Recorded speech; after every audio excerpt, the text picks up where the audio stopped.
the largest of the Prius family and the top of the line. Let's see how it compares to the others.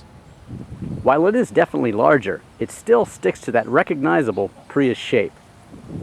The liftback Prius certainly has a lot of room, but this one does it even better. It's got that same ovoid shape, and visually, it actually doesn't look that much larger. Inside, the family resemblance continues. The interior is very similar to other Prius models. The seats are made out of something that Toyota calls Softex, and basically, it's a faux leather. Of course, you're not hurting any animals, and it's also lighter than leather too, as an added bonus. It carries over the same layout as found in the Generation 3 Prius. Lots of storage in the center console. And you also get a cup holder. You can control your EV, Eco, and Power modes here. Evo mode will keep you all electric under 25 miles per hour. Moving up, you have your climate control, infotainment screen, and up here you get information on your trip distance and also fuel economy. Out back, there's plenty of room for rear seat passengers. Here's where the space really shows. Out back, when you open up the liftgate, look at all that room. Go ahead and fold down the second row, and look, you've really got a lot of room now. Power comes from a 1.8 liter dual overhead cam 16 valve inline 4-cylinder engine. In power mode, you can expect a 0 to 60 time of right around 10 seconds. Fuel economy is rated at 44 in the city and 40 on the highway, with 42 expected overall.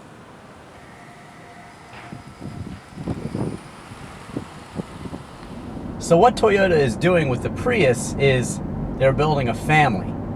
They've got the all-new Prius C, and that one starts at under $19,000 and goes to about $23,000. Then comes the regular Prius, the third generation, and that one takes you from 23 on up to about 30,000, and that's where this Prius 5 comes in. This one is the family truckster.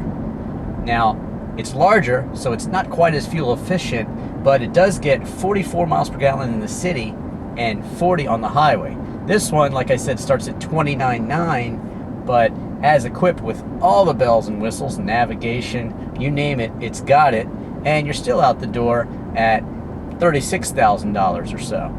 So this one offers you more space, more room for your family, and still excellent fuel economy.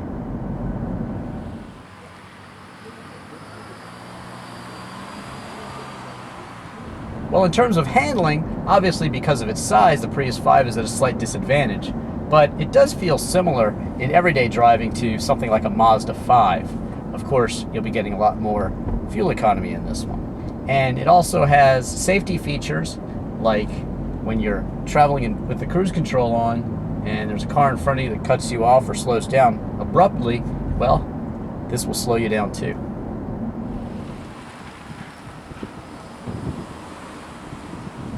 As faithful readers of my column and watchers of my videos will know, I'm actually a Generation 2 Prius owner as well. And I think the Prius is great, and I think it's great that they're expanding their line. You can buy the compact Prius, you can buy a normal size Prius, a plug-in Prius, or you can buy this minivan here, the Prius 5, and you'll be saving the world basically. You know, if everybody drove a Prius, then we wouldn't have to go to war over foreign oil and that sort of thing. Don't want to get too political, but enough said. Now, I'm a sports car guy.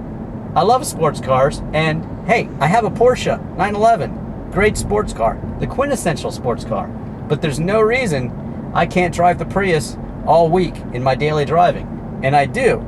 So these are just great cars, and I think Toyota, you know, they're pretty much the Kleenex of hybrids, and it's well earned. These are great cars, they're great sellers, and I really do think everyone should own one. And now there's one in every price range. I'm Drivin' Ivan Katz.